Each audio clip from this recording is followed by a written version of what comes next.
Hello friends, welcome back to exam winners. मैं कृष्णा जादव आपका स्वागत करता हूं आपके अपने यूट्यूब चैनल में। दोस्तों, आज हम बात करने वाले हैं मैथ। पूरा मैथमेटिक्स अपन वीडियो के माध्यम से देखेंगे। इसमें पार्ट 1 लेके आए हैं दोस्तों, लेकिन इसका जो सारे के सारे चैप्टर हैं टाइप बाय टाइप कराए जाएंगे और बहुत ही अच्छी तरीके से, बहुत ही धांसू तरीके से आपको ये पढ़ाया जाएगा। तो चलते हैं। आज जो मैथ का जो सबसे पहला चैप्टर है वो है नंबर सिस्टम, हिंदी में बोले तो संख्या पद्धति। संख्या पद्धति गणित का सबसे पहला चैप्टर है और संख्या पद्धति से शुरू करके अंत एडवांस तक जाएंगे दोस्तों। तो सबसे पहले दोस्तों बता दूं, यदि आप हमारे वीडियो टाइम से टाइम पाना चाहते हैं तो प्लीज हमारे चैनल को सब्सक्राइब कर लें और पास में होने बेल आइकन को प्रेस कर लें। तो दोस्तों सबसे पहले बात करेंगे नंबर सिस्टम पर, किस पर? संख्या पद्धति।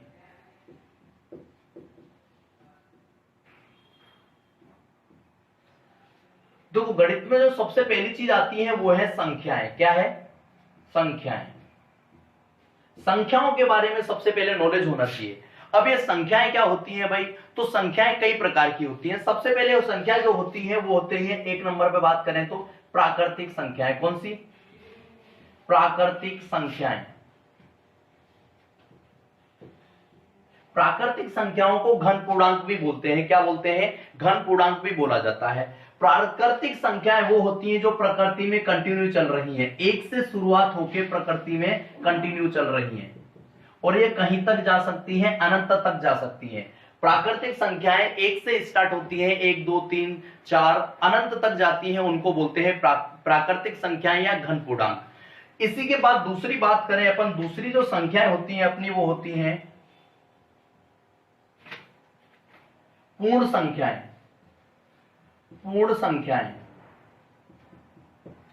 अच्छा, ये पूर्ण संख्याएं क्या होती हैं भाई? पूर्ण संख्याएं वो संख्याएं होती हैं जो 0 से स्टार्ट होके अनंत तक जाएं। जैसे कि प्राकृतिक संख्या में अपने बात करी थी कि प्राकृतिक संख्याएं 1 से स्टार्ट हो रही हैं और जो पूर्ण संख्या होती है वो 0 से स्टार्ट होती है। कहां से? 0 से स्टार्ट होती है और सेम कंडीशन में चलती है और कहां तक जाएं? अनंत तक जाएं। इसके बाद बात करें ऋण पूर्णांक। कौन सी संख्या होती है? ऋण पूर्णांक। तीसरी संख्या होती है ऋण पूर्णांक।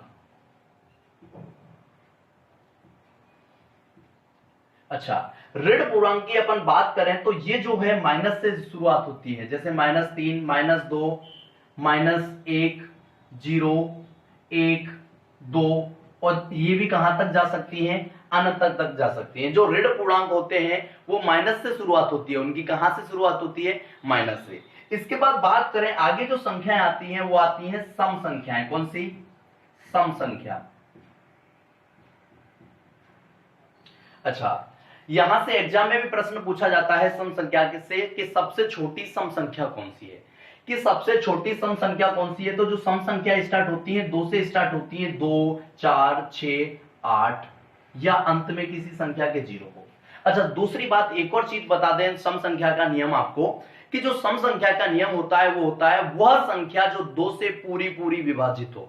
वह संख्या जो 2 से पूरी पूरी विभाजित हो।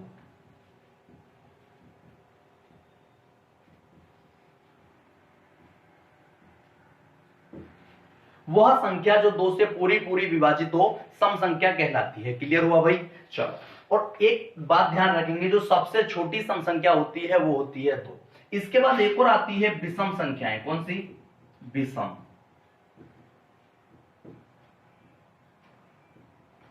विषम संख्याएं।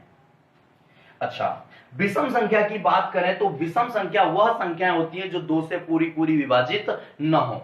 तो जैसे कि 1 3 5 7 9 2 से पूरी पूरी विभाजित न हो, 2 से विभाजित न हो। ठीक है भाई? विषम संख्याएं वो संख्याएं होती हैं जो 2 से विभाजित न हो। यहां तक क्लियर हुआ? इसके बाद आती हैं भाज्य संख्याएं।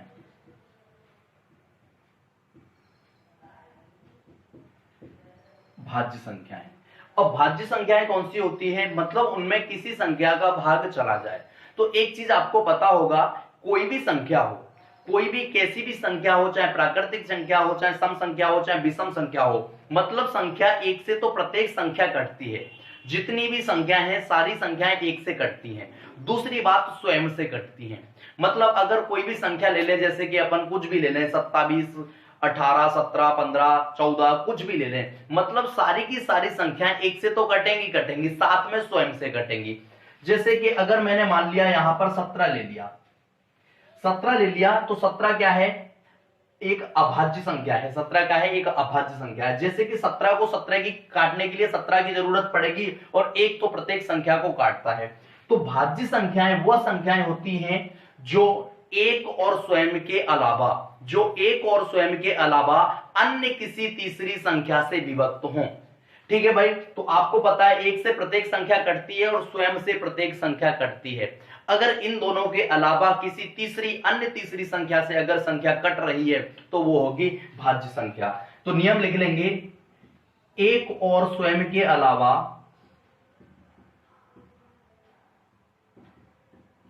अन्य किसी संख्या से विभक्त हो, अन्य किसी संख्या से विभक्त हो। ठीक है भाई, यहां तक क्लियर हुआ, भाज्य संख्या आपकी क्लियर हो गई। इसके बाद बात करेंगे अभाज्य संख्या की। किसकी? अभाज्य संख्या।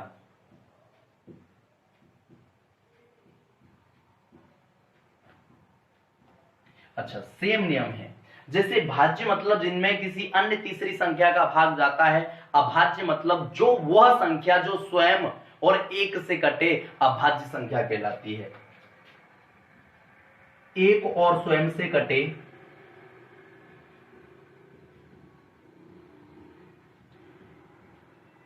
अभाज्य कहलाती है, अभाज्य संख्या। समझ में आया भाई? सबसे पहले अगर बात करें एक और स्वयं, मतलब जैसे कि कोई भी एक संख्या ले लूं, जैसे कि 97। अगर ये संख्या 97 है तो आप बताइए 97 किस किस से कट सकता है? तो सबसे पहले आप बोलोगे एक से। देखो, एक से प्रत्येक संख्या कटती तो है, लेकिन एक से किसी भी संख्या को काटने में संख्या में कोई भी किसी भी प्रकार का परिवर्तन नहीं आता है। ठीक है भाई, तो 97 ठीक है मान लिया। दूसरी बात, दूसरी जो संख्या होगी इसे काटने वाली वो संख्या होगी 97। मतलब स्वयं से तो प्रत्येक संख्या, स्वयं और एक से प्रत्येक संख्या कटती है। अगर ये 97 अगर अन्य किसी तीसरी संख्या से कटता तो ये कैसी संख्या होती? भाज्य संख्या होती। इसीलिए कैसी संख्या है? अभाज्य संख्या। ठीक है भाई, तो अभाज्य आपको समझ में आ गया, सम आपको समझ में आ गया, ये क्लियर हो गया होगा। अब थोड़ा सा आगे चलते हैं। एक और संख्या आती है, वो आती है परिमेय संख्या। कौन सी? परिमेय संख्या। अच्छा, परिमेय संख्या कौन सी संख्या होती है? वह संख्याएं जो p/q के रूप में लिखी जा सके, वह संख्याएं जो p/q के रूप में लिखी जा सके, p/q के रूप में लिखी जा सकने वाली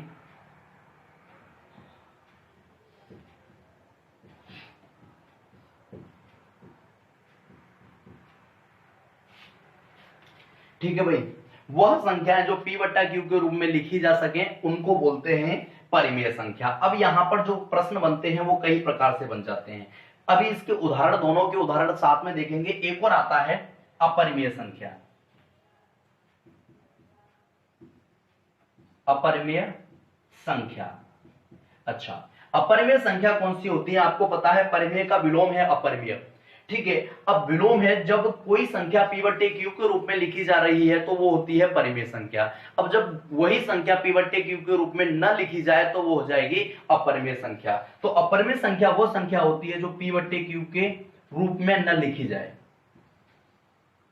रूप में न लिखी जाए। क्लियर भाई? यहां तक क्लियर हुआ होगा। अब यहां से एग्जाम में बहुत प्रश्न पूछे जाते हैं। जैसे कि अगर मैं आपसे पूछ लूं 5 कैसी संख्या है, तो आप क्या बताओगे?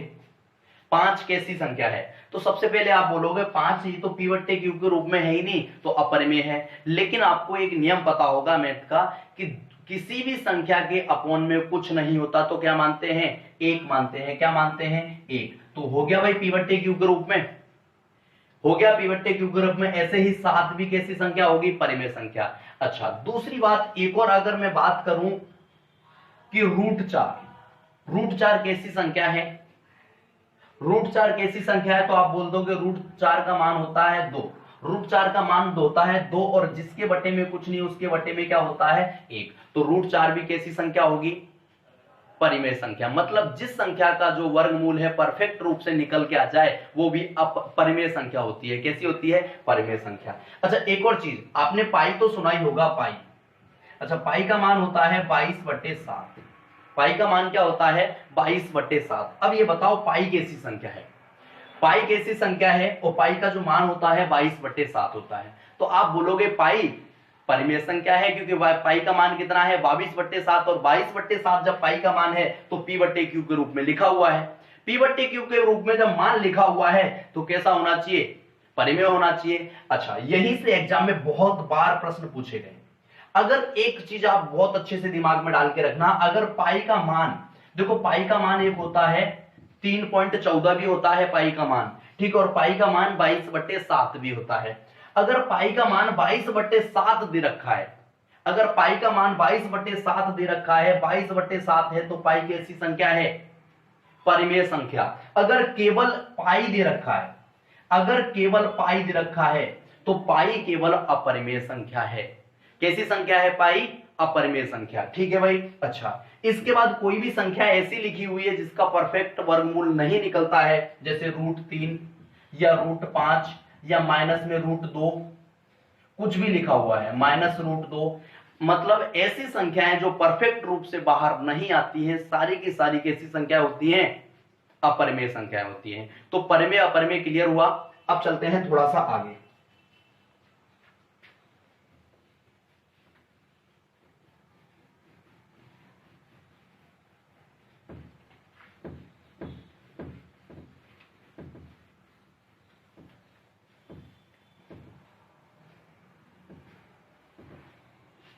एक चीज सुनी होगी आपने, एक आते हैं जातीय मान और एक आता है स्थानीय मान। यहां से हर एग्जाम में प्रश्न पूछा जाता है, जातीय मान और स्थानीय मान। अच्छा जातीय मान और स्थानीय मान में क्या अंतर होता है पहले तो ये देख लेते हैं। अगर कोई भी संख्या लिखी हुई है, यहां पर मान लेता हूं 1 2 3 4 5 6 7, यहां पे भी लिख देता हूं सेम संख्या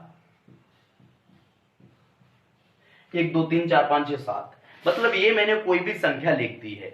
और यहां पर आपको अगर जातीय मान या फिर स्थानीय मान पूछा जाता है तो देखो आज आपको एक ऐसे रूल बताऊंगा कि आप कभी भी जातीय मान और स्थानीय मान का प्रश्न गलत नहीं करोगे और कभी भी मन में डाउट पैदा नहीं होगा। कैसे?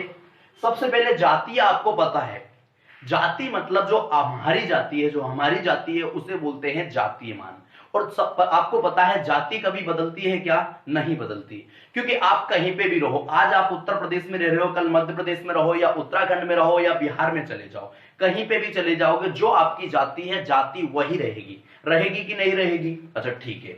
अच्छा अगर स्थानीय मान की बात करें, स्थानीय मान की बात करें तो स्थान परिवर्तन होता रहता है। जैसे आप आज किसी अन्य शहर में रह रहे हैं, आज कहीं पे पहुंच गए, कल उत्तराखंड पहुंच गए, कल मध्य प्रदेश पहुंच गए, जैसे कि, तो आपका स्थान परिवर्तित होता रहता है। ठीक है। अब आपसे एक प्रश्न पूछा जा रहा है कि यहां पर मैं पूछ रहा हूं कि जो संख्या लिखी हुई है इसमें 5 का जातीय मान क्या होगा? 5 का जातीय मान क्या होगा? इस पे बाद में सवाल बनाएंगे, बस अभी तो आप बेसिक नॉलेज ले रहे हैं, गणित का बेसिक नॉलेज की क्लास है और पूरे सवाल भी करवाए जाएंगे अभी इसका बेसिक नॉलेज देने के बाद। ठीक है। 5 का जातीय मान क्या होगा? तो आपको पता है कहीं पे भी चले जाएं जाति कभी चेंज नहीं होती, तो 5 का जो जातीय मान होगा वो होगा 5। 5 का जातीय मान कितना होगा? 5। अच्छा इसी सवाल में अगर मैं पूछूं 5 का स्थानीय मान क्या होगा? स्थानीय मान क्या होगा? 5 का स्थानीय मान क्या होगा? ठीक है। तो इसमें जो 5 का स्थानीय मान, अब सबसे पहली चीज ये है कि 5 कितने स्थान छोड़ के आया है। आपको पता होगा जो मैथ का एक रूल है, मैथ में सवाल सॉल्व करने का रूल है, वो है दाएं तरफ से, मतलब पीछे से सवाल को सॉल्व करते हैं तो पीछे से कितने स्थान छोड़ के आया है? 1 2, तो आप कितने शून्य बनाओगे? 2 शून्य बनाओगे। ठीक है। और 5 की जगह 5 लिख दोगे, तो 5 का जो स्थानीय मान होगा वो होगा 500 और 5 का जो जातीय मान होगा वो होगा कितना भाई?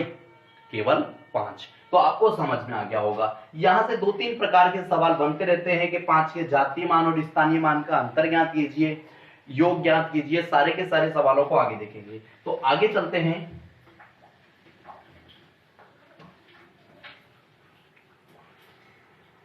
आगे है सबसे पहले अब बात करेंगे विभाजन के नियम, क्योंकि आपको पता है रीजनिंग में भी आपसे बहुत सारे सवाल नहीं बनते होंगे कि भिन्न छांटिए छांटिए, आपको दिमाग नहीं लगता होगा, लेकिन आज आपको ये नियम समझ में आ गया तो आप बिल्कुल रीजनिंग के सवालों को अच्छे से बता सकते हो। विभाजन का नियम, किसका? विभाजन।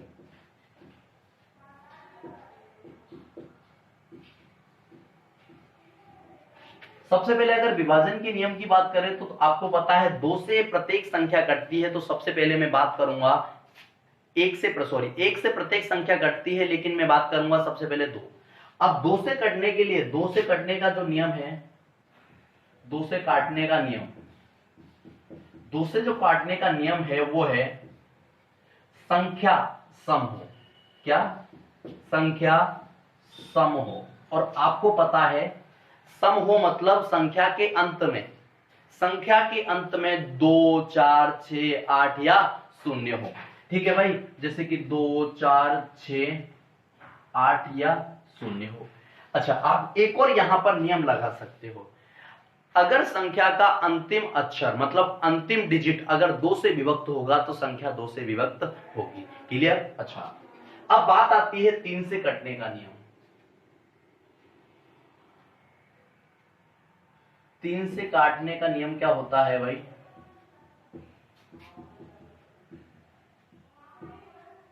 3 से काटने का जो नियम होता है वो होता है संख्या के अंकों का योग। संख्या के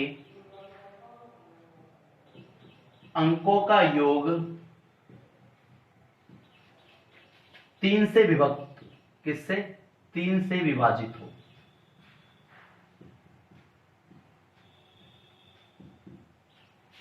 तीन से विभाजित हो।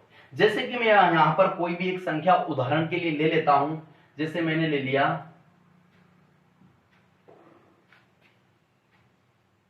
ये संख्या 3 से कटेगी कि नहीं कटेगी। तो अब सबसे पहले आप क्या करोगे, अगर इतनी बड़ी संख्या में अगर आपके पास 4 ऑप्शन हैं तो आप अगर सारी संख्याओं में भाग दोगे तो एग्जाम में बहुत ही ज्यादा टाइम वेस्ट होगा।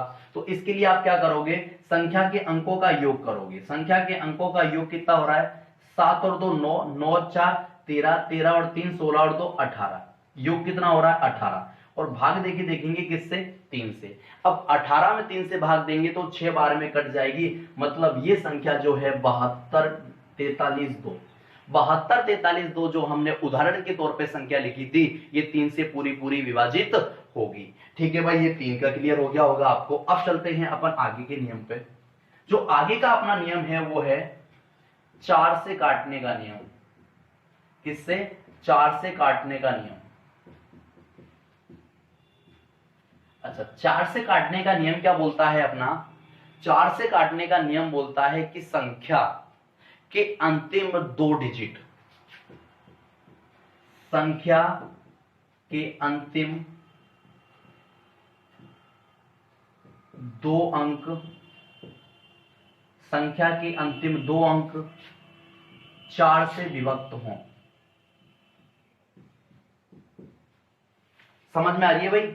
मतलब कोई भी संख्या है, कितनी भी बड़ी कोई संख्या है, अगर उसमें 4 से भाग देना है आपको तो उसके आखिरी के 2 डिजिट में 4 से भाग दे के देख लीजिए। अगर जैसे मैंने लिख लिया यहां पर 1996, अब आप क्या करोगे, आप देखोगे कि पूरी संख्या में 4 का भाग जा रहा है कि नहीं जा रहा है। तो पूरी संख्या में आपको भाग देने की आवश्यकता बिल्कुल नहीं है। आप क्या करोगे, आखिरी के दो अंक हैं 96, इसमें दिया 4 दूनी 8, 2 बार गया, शेष बचा 1 और 4 चौकी 16, 24 बार में, मतलब आपको पता है 24 चौक 96 होते हैं और 24 बार में 4 से कट गया, मतलब 1996 जो एक संख्या है वो 4 से पूरी विभाजित होगी। आपको समझ में आ गया है कि संख्या के आखिरी 2 अंकों में अगर 4 से भाग दें तो संख्या पूरी 4 से कट जाएगी। कोई भी संख्या हो तो अगर पूरी कट रही है तो आगे कितने भी अंक क्यों नहीं है, आगे कितने भी अंक क्यों नहीं है भाई, सारी की सारी संख्या विभक्त होगी। ठीक है भाई। अब चलते हैं 5 से कटने का नियम भाई। किससे? 5 से काटने का नियम क्या है?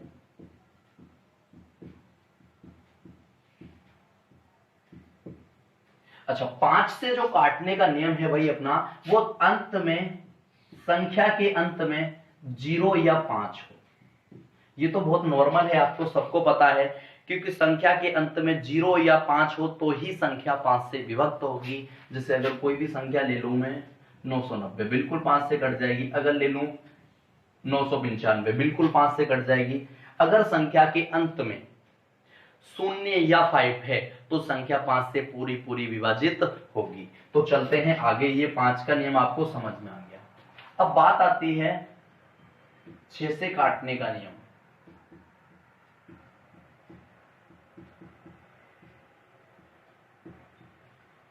छह से काटने का नियम क्या बोलता है भाई?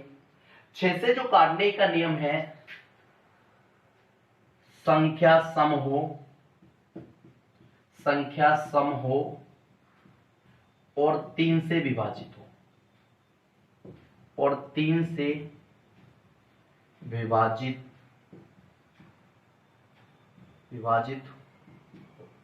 समझे कि नहीं समझे भाई? 6 का नियम मतलब संख्या सम हो। सम का मतलब अंतिम जो संख्या के डिजिट हैं 2, 4, 6, 8 या 0 में से एक होना अनिवार्य है। मतलब संख्या सम हो और संख्या के जो संख्या बाकी 3 से विभक्त होने वाली हो। जैसे कि मैं कोई भी संख्या ले लो, यहां पर 216, आपको पता है 216 सम है। क्यों? क्योंकि यहां पर अंत में क्या है? 6।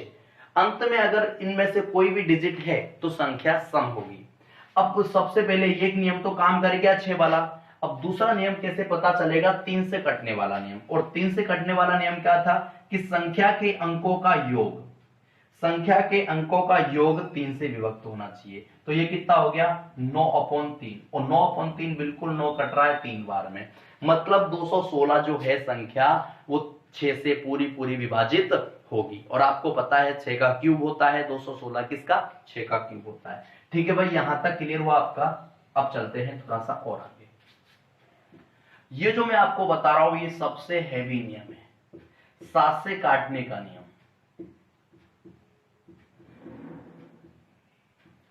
7 से जो काटने का नियम है सबसे तगड़ा नियम है भाई अपने पूरे इसमें।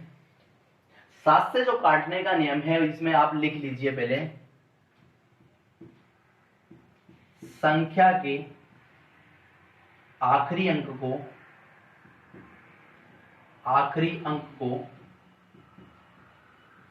2 गुना करके संख्या के आखिरी अंक को 2 गुना करके मूल में से घटाएं, बाकी अंकों से घटाएं, ऐसा लिख लो। बाकी अंकों से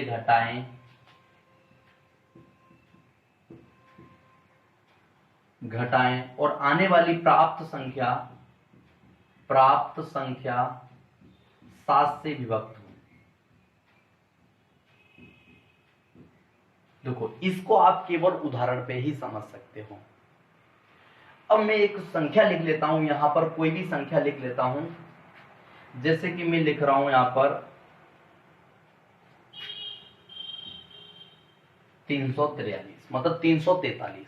अब 343 7 से विभक्त तो होगा कि नहीं होगा, आप पता कैसे चलेगा? भाग देना नहीं दे रहे अपन, तो क्या करेंगे? अंतिम के डिजिट को 2 गुना करके इसमें से घटाएंगे। अब यहाँ पे अंतिम को छोड़ के अंतिम का 2 गुना करेंगे, कितना? 6। और 34 में से 6 जाएंगे, कितना आएगा? 28। 28 7 से विभक्त होता है, बिल्कुल 28 7 से 4 बार में विभक्त होता है। मतलब 343 जो अपनी संख्या है वो 7 से पूरी पूरी विभाजित होगी। एक और यहाँ पर मैं उदाहरण लिखता हूं 2401। क्या? 2401। अब क्या करेंगे अपन? 240 में से कितना घटाएंगे? 2 घटाएंगे, कितना आएगा? 238 आएगा। कितना आएगा? 238। अभी भी संख्या बड़ी है भाई, अभी भी संख्या बहुत बड़ी है, भाग देंगे तो फिर दिक्कत आएगी। तो वापस आप इसको डबल करके घटा सकते हैं। वापस घटाएंगे 23 में से 16, क्योंकि पीछे वाला अंक 8 है और 8 का डबल 16, और यहाँ पे कितना आएगा? 7। और 7 आया है तो आपको पता है 7 7 से विभाजित होगा कि नहीं होगा? बिल्कुल होगा। तो आपको ये समझ में आ गया होगा कि 7 से विभाजित का नियम क्या बोलता है। ठीक है भाई, तो ये क्लियर हो गया होगा आपको। अगर कहीं पे भी कोई भी प्रॉब्लम आ रही है तो आप कमेंट करके बताइएगा। और वहां से आपका पूरी हेल्प की जाएगी। तो चलते हैं आप अगले उसकी ओर, 8 से काटने का नियम।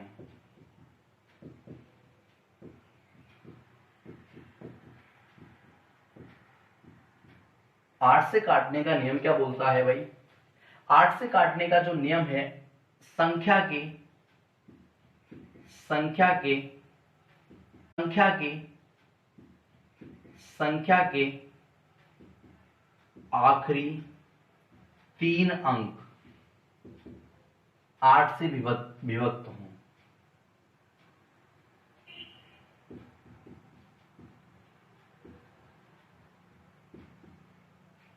ठीक है, संख्या के अगर आखिरी 3 अंक 8 से विभक्त होते हैं तो संख्या पूरी 8 से विभक्त होगी। जैसे कोई भी संख्या लिख देता हूं मैं यहां पर,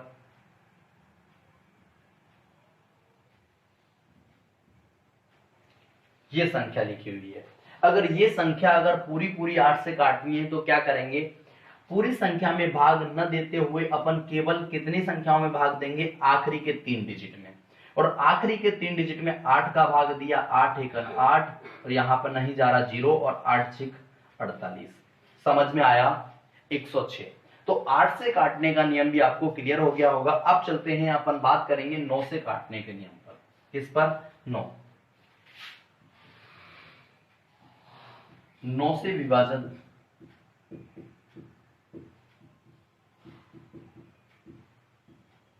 अच्छा, देखो आपको पता है 9 का निर्माण कैसे हुआ है। 9 का जो निर्माण हुआ है वो 3 का वर्ग है 9, 3 का वर्ग है 9।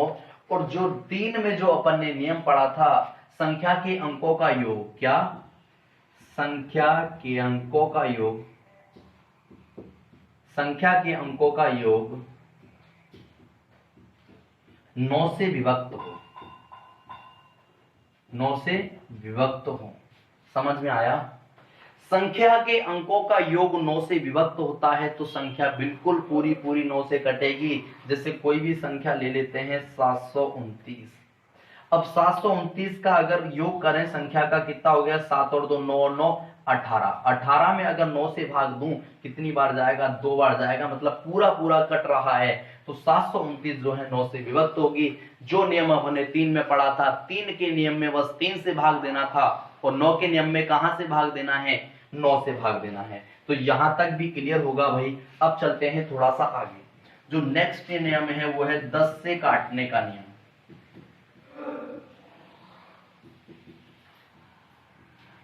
अब 10 से काटने का नियम बहुत ही इजी नियम है। अंत में शून्य हो, क्या हो? अंत में शून्य हो।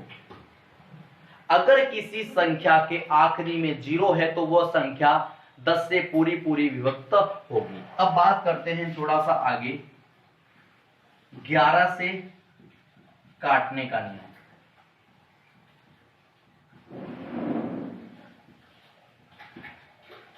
11 से काटने के नियम की बात करें, 11 से काटने का नियम देखो, सम और विषम स्थानों का योग बराबर हो।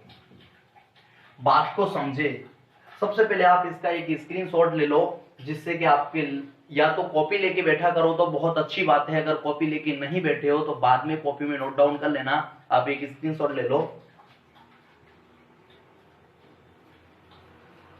चलो अब बात करते हैं, ये 11 से कटने का नियम क्या बोल रहा था कि सम और विषम पदों का योग। जैसे कि मैंने एक उदाहरण लिख लेता हूं, 13 31। आपको पता है 11 का क्यूब होता है 13, 31 11 से बिल्कुल कटेगा, लेकिन अपने नियम के अनुसार कैसे कटेगा?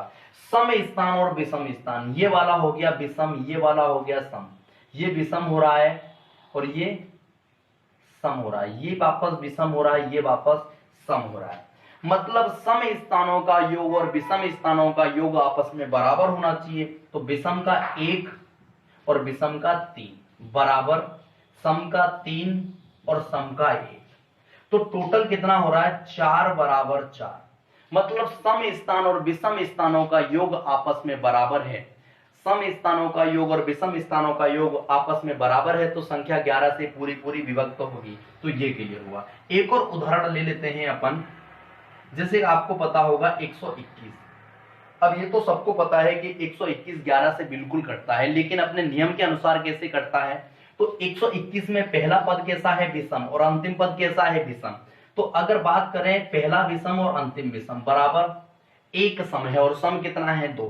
तो सम स्थानों का योग कितना हुआ? 2, और विषम स्थानों का योग भी कितना हुआ? 2। अब जब 2 बराबर 2 मतलब सम स्थान और विषम स्थानों का योग आपस में बराबर हो गया तो संख्या बिल्कुल कटेगी, और कितने से कटेगी? 11 से कटेगी। तो ये तो हमने सारे के सारे नियम और संख्याओं को क्लियर कर लिया है। अब बात करते हैं सवालों पर। अब एक एक करके सवाल बनाएंगे पूरे नंबर सिस्टम के। तो चलते हैं सबसे छोटे सवाल की ओर और पहले सवाल की ओर।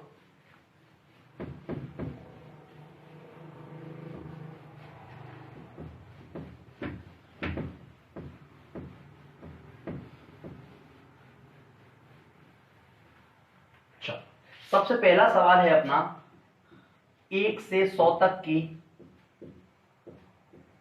प्राकृतिक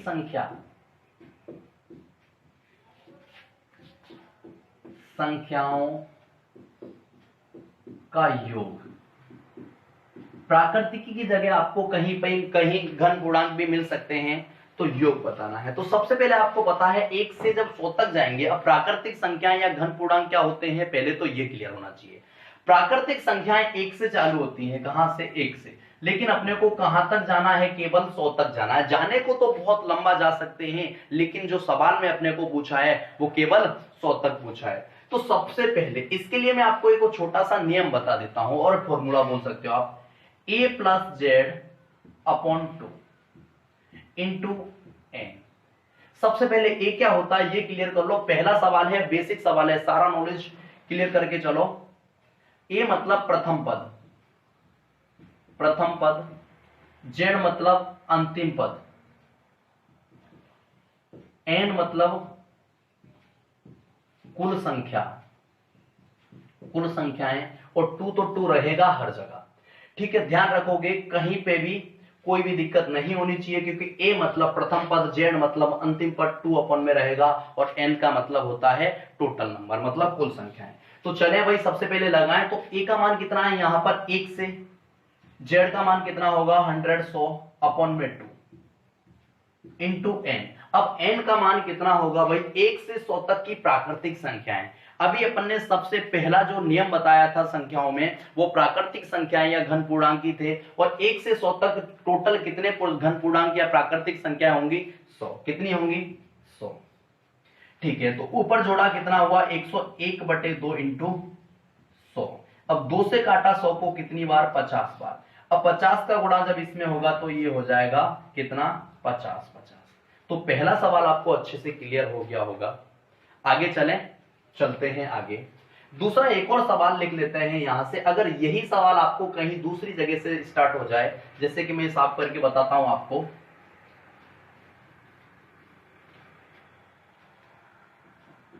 (51) से लेके 100 तक की प्राकृतिक संख्याओं का योग क्या होगा? 51 से लेके 100 तक की प्राकृतिक संख्याओं का योग क्या होगा?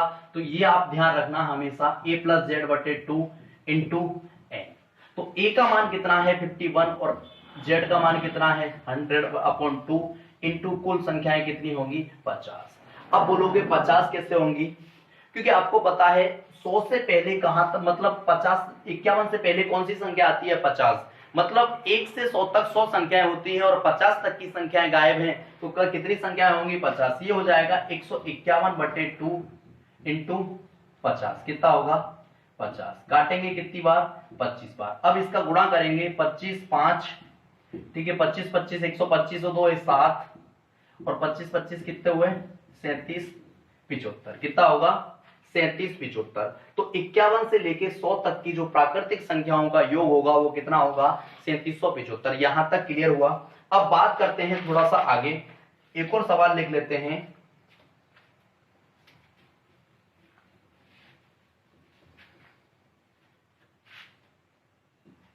एक से लेकर 50 तक की सम संख्याओं का योग क्या होगा? 1 से 50 तक सम संख्याओं का योग।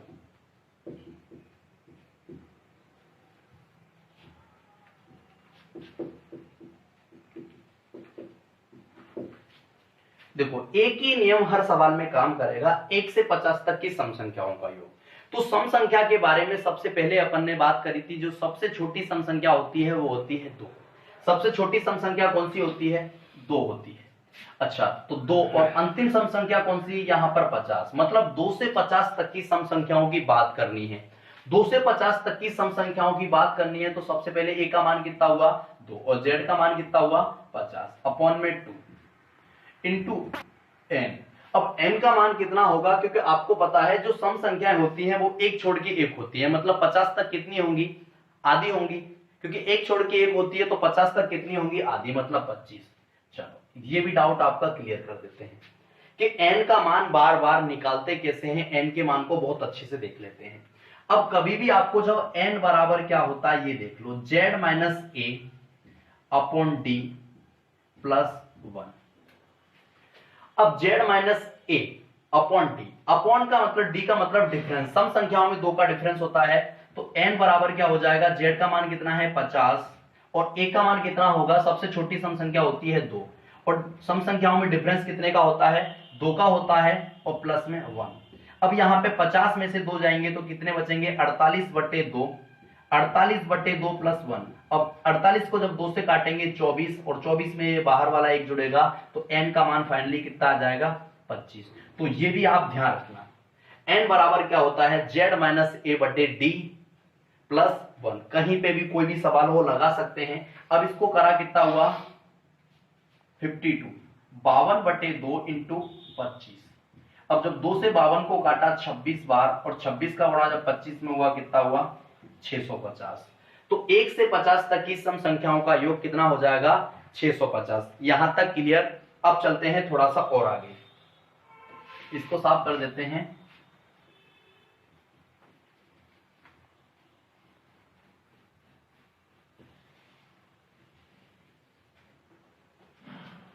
सवाल है 1 से 80 तक, 1 से 80 तक की विषम संख्याओं का योग। विषम संख्याओं का योग। चलो अब विषम संख्या की बात आई है। कोई भी संख्या हो, कितना भी डिफरेंस हो, आप प्रत्येक सवाल में इस नियम को लगा सकते हो। तो सबसे पहले आपको पता है सबसे छोटी जो ये संख्या है विषम खुद 1 है और कहां तक जाएगी? 79 तक। क्यों 80 तक क्यों नहीं जा सकती भाई? क्योंकि 80 अपने आप में एक सम संख्या है। तो विषम, अगर 80 से पहले जो विषम संख्या है वो है 79। 79 तक जाएगी तो a का मान कितना हुआ? 1। 79 मतलब 79 z का मान अपॉन में 2। और आपको पता है विषम संख्याओं के मध्य भी 2 का अंतर होता है। विषम संख्याओं के मध्य भी कितने का अंतर होता है? 2 का। तो आप वैसे ही 80 तक टोटल विषम कितनी होंगी? 40 होंगी। कितनी होंगी? 40। अगर किसी को भी डाउट है तो आप निकाल सकते हो कैसे? z माइनस ए बटे डी प्लस 1 करके। अब z का मान कितना आया? 79 माइनस a का मान 1 अपॉन में डिफरेंस 2 का और प्लस 1। अब यहां से 79 में से बन जाएगा 78 आएगा। 78 में 2 से भाग देंगे 38 और 38 में जो बाहर वाला एक है जोड़ेंगे कितना होगा? ये सॉरी 39 आएगा। यहाँ पे कितना आएगा? 39 आएगा, क्योंकि यहाँ पे काटेंगे 39 आएगा। 39 में एक जोड़ेंगे कितना होगा? 40। कितना होगा? 40। तो आप ऐसे भी निकाल सकते हो। ये जब काम करेगा जब डिफरेंस बहुत ज्यादा का हो, इतने ज्यादा का डिफरेंस हो जब अपने को समझ में नहीं आए, जब ये नियम काम करेगा। ठीक है भाई, तो अब इसको काट के देखते हैं कैसे क्या चल रहा है। ये हुआ 80 अपॉन में 2 इंटू 40। ठीक है, अगर इसको काटा कितनी बार? 40 बार। और 40 का गुणा जब 40 में हुआ 1600। एक नियम तो ये है विषम संख्याओं का योग निकालने के लिए, एक नियम तो ये है। और एक ऐसा नियम है कि आप तुरंत डायरेक्ट आंसर लगा सकते हो विषम संख्याओं का योग निकालना हो तो। अब कैसे, ये आपने देख लिया होगा, अच्छे से नोट कर लो इसको। और एक और नियम में बता देता हूं आपको। अच्छा, एक नियम वो है भाई कि 1 से 80 तक टोटल विषम संख्याएं कितनी होंगी? 40। और विषम संख्याओं का योग होता है n स्क्वायर, मतलब 40 का स्क्वायर। कितना होता है? 1600। एक नियम ये भी है। विषम संख्याओं का योग क्या होता है? एक तो मैंने जो आपको बेसिक नियम जो समझाया है उससे प्रत्येक सवाल बनेगा, ठीक है। और दूसरा n स्क्वायर, मतलब ये बात ध्यान रखना कि विषम संख्याएं जो हैं शुरू से मतलब 1 से स्टार्ट हो तो ही ये नियम काम करेगा। अगर विषम संख्याएं कहीं 20 से चालू हो रही हैं तो ये नियम काम नहीं करेगा। अगर शुरुआत से स्टार्ट होती हैं विषम संख्याएं और कहीं तक भी जाती है तो टोटल संख्याओं का स्क्वायर ही विषम संख्याओं का योग होता है। ठीक है भाई, यहां तक क्लियर होगा। चलो एक और मैं सवाल लिख देता हूं आपके लिए।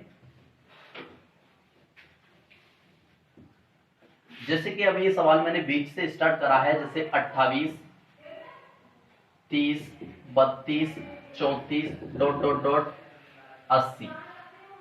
अब ये तक की संख्याओं का योग, संख्याओं का योग, संख्याओं का योग।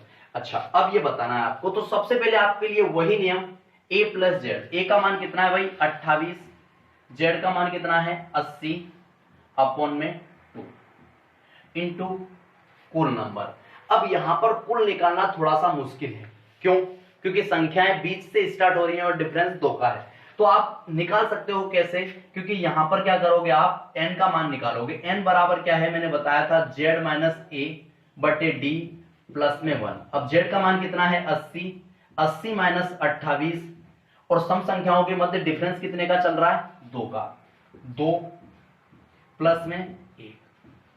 ठीक है, 80 में से 28 जाएंगे। और दूसरी बात एक और आपको बता दूं, यहां से डायरेक्ट काट सकते हो 40 बार। देखो अगर प्लस माइनस में आपको कभी भी गणित में कुछ भी काटना है तो दोनों के साथ करेंगे। देखो ऐसा नहीं होता है कि एक बारात में बहुत सारे बाराती जाते हैं, एक को गुलाब जामुन खवाया जाए और एक को केवल सूखी रोटी, तो दोनों को काट सकते हो आप 14 काट सकते हैं। तो ये 40 हुआ, ये 14 हुआ। यहां से काटने के बाद क्या है कैलकुलेशन थोड़ी सी आसान हो जाएगी। और 40 में से 14 जाएंगे, कितने मिलेंगे 26। कितने मिलेंगे 26। 26 में एक जोड़ेंगे कितना हो जाएगा 27। 40 माइनस 14 प्लस 1 कितने हो जाएंगे 27। ठीक है भाई, यहां तक क्लियर, 27 हो गए। अब बात करें ये हो जाएगा कितना 108 अपॉन 2 और 27। इसको काटेंगे कितनी बार 54 बार। अब इसका जब गुणा करोगे तो आप आ जाएगा 1458। क्या आएगा 1458। जो 54 का गुणा 27 से करोगे तो क्या आ जाएगा 1458। यहां तक आपको क्लियर हुआ होगा। ठीक है, एक और मैं सवाल बताता हूं आपको, बहुत अच्छा प्यारा सवाल है।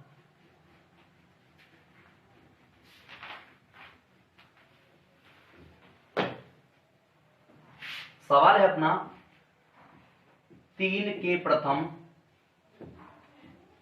प्रथम 10 गुणजों का योग क्या होगा?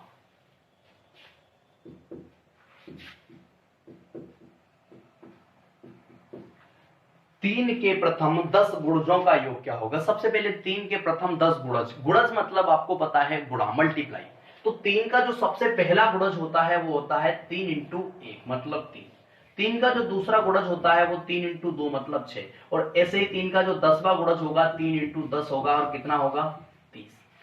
तो आपको जो समझ में आ गया कि अपना जो सवाल बोल रहा है वो बोल रहा है जैसे कि अपने को योग बताना है 3, 6, 9 और डेढ़ 30 तक का।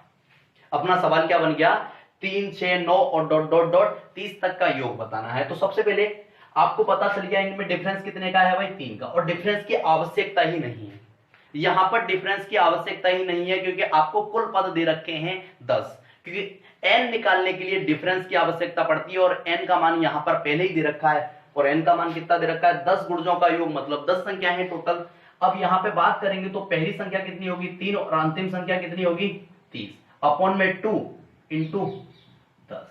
अब 10 कैसे आया आपको पता है, टोटल नंबर कितने हैं यहाँ पर 10 गुणज मतलब पहला दूसरा तीसरा, ऐसे कि टोटल कितनी संख्या बनेगी 10। और a प्लस जेड बटे 2 इंटू n अभी करेंगे कितना हो जाएगा 33 बटे 2 इंटू 10। 10 से काटेंगे 10 को काटेंगे 2 से 5 बार और 5 का गुणा 33 में होगा कितना होगा 165। कितना होगा 165। तो आपको ये भी समझ में आ गया है कि 3 के प्रथम 10 गुणजों का योग क्या होगा 165। यहां तक आपको क्लियर हुआ होगा। अब चलते हैं एक और सवाल बनाते हैं।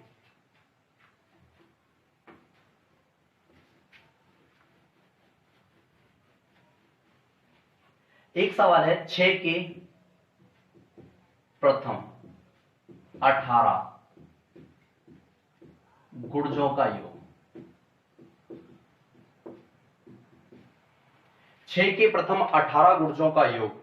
अब 6 के प्रथम 18 गुणजों के योग की बात करें, 6 का सबसे पहला गुणज क्या होता है 6, और 18वां गुणज जो होगा वो होगा 6, दूसरा गुणज होता है 12, 18, और जो 18वां गुणज होगा 18 6 108, कितना होगा 108।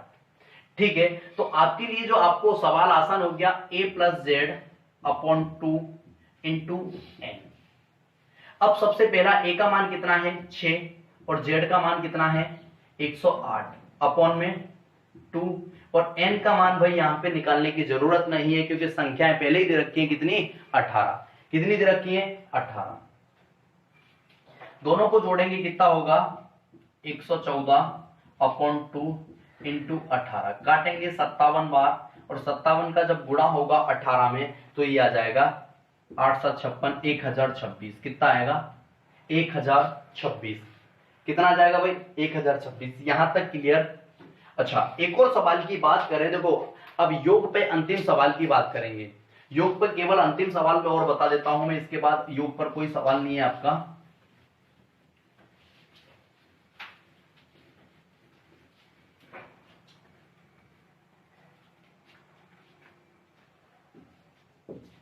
जैसे कि सवाल है 36 42 48 डॉट डॉट डॉट 90 96 तक का योग बताना है, क्या बताना है योग।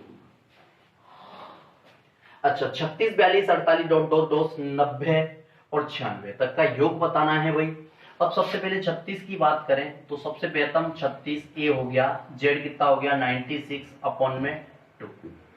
अब n का मान निकालना है, n अपने को पता नहीं है तो n के लिए अपन क्या करेंगे z, मतलब 36 96 माइनस z माइनस ए बट्टे डी प्लस 1, ठीक है, अपॉन में डिफरेंस कितने का है यहाँ पर 6 का। गलती मत करना क्योंकि बहुत सारे बच्चे जब ऑफलाइन क्लास चलती है तो क्या करते हैं डिफरेंस को 2 ही का रख देते हैं, डिफरेंस कितने का रख देते हैं 2 का, तो डिफरेंस कितने का 6 का। तो आप यहाँ पे भी इसको काट सकते हैं प्लस 1, अगर 6 से काटा 96 को कितना 16, यहां से काटा कितना 6, 16 में से 6 गए कितना हुआ 10, और 10 में एक जोड़ा कितना हुआ 11, कितना हो रहा है भाई 11 हो रहा है। अब यहाँ पे गुणा करेंगे कितना होगा 132 अपॉन 2 इंटू 11, इसको काटेंगे कितनी बार 132 66 बार, और 66 का जब इससे गुणा होगा तो फाइनली आंसर कितना आएगा 726, कितना आएगा भाई 726। तो यहां तक जो योग के सवाल थे, मतलब संख्याओं के योग के सवाल,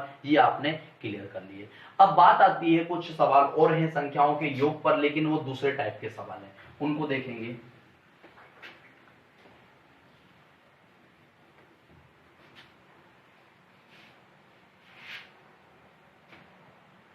अपना सवाल है 1 का स्क्वायर प्लस 2 का स्क्वायर प्लस 3 का स्क्वायर प्लस 4 का स्क्वायर डॉट डॉट डॉट 10 का स्क्वायर तक का योग। 1 का स्क्वायर प्लस 2 का स्क्वायर प्लस 3 का स्क्वायर, मतलब 1 से लेके 10 तक के स्क्वायरों का योग बताया जाए, मतलब वर्गों का योग बताया जाए, मतलब 1 से 10 तक के वर्गों का योग क्या होगा ये बताना है। तो इसके लिए जो एक फॉर्मूला है वो है nn plus 1 2n plus 1 upon 6, ये आप ध्यान रखेंगे। देखो पूरे गणित में बिना फॉर्मूले के चलेंगे, लेकिन जो सबसे पहला चैप्टर है नंबर सिस्टम और जो सबसे अंतिम चैप्टर है, इन 2 चैप्टर में ही फॉर्मूला पढ़ेंगे, बाकी पूरे गणित को ऐसे ही देखेंगे बहुत ही धांसू तरीके से। अब ये सबसे पहले n का मान क्या होता है भाई, n होता है टोटल नंबर, तो टोटल नंबर कितने हैं यहाँ पर 10, ठीक है, 10 प्लस 1 यहाँ पर 2 और कुछ नहीं होता तो मल्टीप्लाई होता है 10 प्लस 1 अपॉन में 6। अब इसको करा, यहाँ पे हुआ 10 और दोनों को यहाँ पे कुछ नहीं तो गुणा, दोनों को जोड़ा 11। अब यहाँ पे पहले गुणा होता है बोर्ड मास के नियम के अनुसार, पहले क्या होता है गुणा, 2 का गुणा 10 में 20 और 20 में एक जोड़ा कितना हुआ 21 अपॉन 6। अब काट सकते हैं, 2 से काटा 3 बार और 2 से काटा 5 बार, ठीक है, 3 से काटा 7 बार, ठीक है, गुणा करेंगे 77 पंजे 385, कितने होते हैं 385, ठीक है भाई। तो जो 1 से लेकर जो 10 तक के वर्गों का योग होगा वो कितना होगा 385। दोस्तों एक और सवाल की बात करें अपन, एक और सवाल आपके लिए लिख देता हूं यहां पर, 1 से लेकर 20 तक के वर्गों का योग। देखो दोस्तों बहुत पहला चैप्टर था, बहुत धीरे से समझाया मैंने, बहुत धीरे से समझाया, आपको बहुत अच्छे समझ में आएगा और आगे के चैप्टर आराम से क्लियर होते जाएंगे, आपको पता ही नहीं चलेगा कि कैसे पढ़ रहे हैं। 1 से लेकर 20 तक के वर्गों का योग। अब 1 से बात करें तो सबसे पहले 1 का स्क्वायर और यहाँ पर टोटल 20 तक जाना है, तो n plus 1 2n plus 1 upon में 6। ठीक है भाई, तो n का मान कितना आया 20 प्लस 1, 2 इंटू 20 प्लस 1 अपॉन में 6। ठीक है, यहां पे हुआ 20 इंटू 21, 20 दूनी 40 और 1 41/6। 2 से काटा यहां पर 10, यहां पर 3, 3 से इसको काटा 7। अब ये हुआ 7 का गुणा इधर करा, 7 1 7, 7 चौक 28 और 10 का गुणा हुआ 28। तो मतलब जो 1 से 20 तक के वर्गों का योग होगा वो होगा 2870, मतलब 2870। ये तो वर्गों की बात आ गई। अब वर्गों से एक और सवाल बन सकता है, एक दो सवाल और बन सकते हैं, वो भी देखते हैं। मतलब 1 से 10 तक का पूछा जाए तो आप निकाल सकते हो, 1 से 20 तक का पूछा जाए तो आप निकाल सकते हो। अगर यही प्रक्रिया अगर बीच से स्टार्ट हो जाए तो आप क्या करोगे? मतलब अगर यही सवाल, देखो मैं बताता हूं आपको कैसे एग्जाम में पूछे जाते हैं कभी कभी सवाल।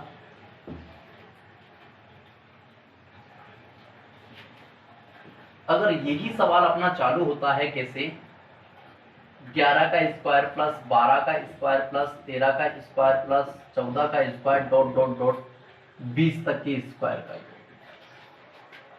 वर्गों का योग, तो आप क्या करोगे? आपके लिए तो n का मान यहां पर कितना रहेगा 20। दूसरी बात, अगर आप सोचोगे कि n यहां तक 10 तक की संख्याएं गायब हैं तो n का मान कितना होगा 10। अगर आप इस माध्यम से सवाल को बनाओगे या n का मान 20 लेके या n का मान 10 लेके, तो दोनों ही कंडीशन में आपका सवाल गलत आएगा। तो इसके लिए मैं आपको इसीलिए मैंने इस सवाल को यहां पर इंक्लूड किया है। मैं आपको बताता हूं कि ये सवाल कैसे बनाना है। तो सबसे पहले आप क्या करेंगे, कुछ न मानते हुए जहां पर जो अंतिम संख्या लिखी हुई है यहां तक के वर्गों का योग निकालेंगे। कहां तक के वर्गों का योग? अंतिम तक के वर्गों का योग। तो सबसे पहले आप एक बार क्या करोगे, n प्लस 1 2n प्लस 1/6, ये जो अपना फॉर्मूला है, मतलब 20 प्लस 1, 2 इंटू 20 प्लस 1 अपॉन 6, ये हुआ 20 इंटू 21 इंटू 41/6। ठीक है, अब इसके बाद बात करें तो इसको अभी सॉल्व करा था, क्या आया था 2870। क्या आया था? अभी सॉल्व करा 2870। 2870 अपना आंसर होता, लेकिन कब होता भाई? जब ये संख्या 1 से शुरू होके 20 तक जाती, लेकिन 1 से शुरू होके 20 तक नहीं जा रही है। ये संख्या जो है 11 से शुरू हो रही है, तो अपने को क्या करना पड़ेगा, यहां से माइनस करना पड़ेगा सवाल में से। कहां तक का? इसमें से माइनस करना पड़ेगा कहां तक का? 1 से लेकर 10 तक के वर्गों का योग यहां से माइनस करना पड़ेगा। तो 10 प्लस 1, 2 इंटू 10 प्लस 1/6, इसको इसमें से माइनस करना पड़ेगा। तो माइनस करेंगे तो यहां पे हो जाएगा कितना, 10 इंटू 11 इंटू 21 अपॉन 6, और इसको काटोगे तो ये आ जाएगा 385। क्योंकि अभी आपने बनाए हैं, दोनों सवाल बनाए हैं, तो दोनों सवाल के आंसर आपको अच्छे से पता है। तो ये हो जाएगा, ध्यान में आ रहा है आपको, समझ में आ रहा है। अब इसको घटाएंगे कैसे? सबसे पहले अगर आप घटाना चाहते हो तो 400 घटा दो, क्योंकि 400 से 15 कम है। 400 घटाए 2800 में से कितने हुए? 2400। और 400 से कितना कम है? 15, 15 इधर जोड़ दो, 2485। कितना होगा? 2485 इसका फाइनल आंसर होगा। तो उम्मीद करता हूं दोस्तों ये आपको वीडियो बहुत अच्छा लगा होगा। दोस्तों अगर वीडियो अच्छा लगा है तो प्लीज वीडियो को लाइक, शेयर और चैनल को सब्सक्राइब कर लें। और नेक्स्ट पार्ट आपको इसी समय कल मिल जाएगा। ठीक है, जय हिंद दोस्तों, मिलते हैं अगले वीडियो में।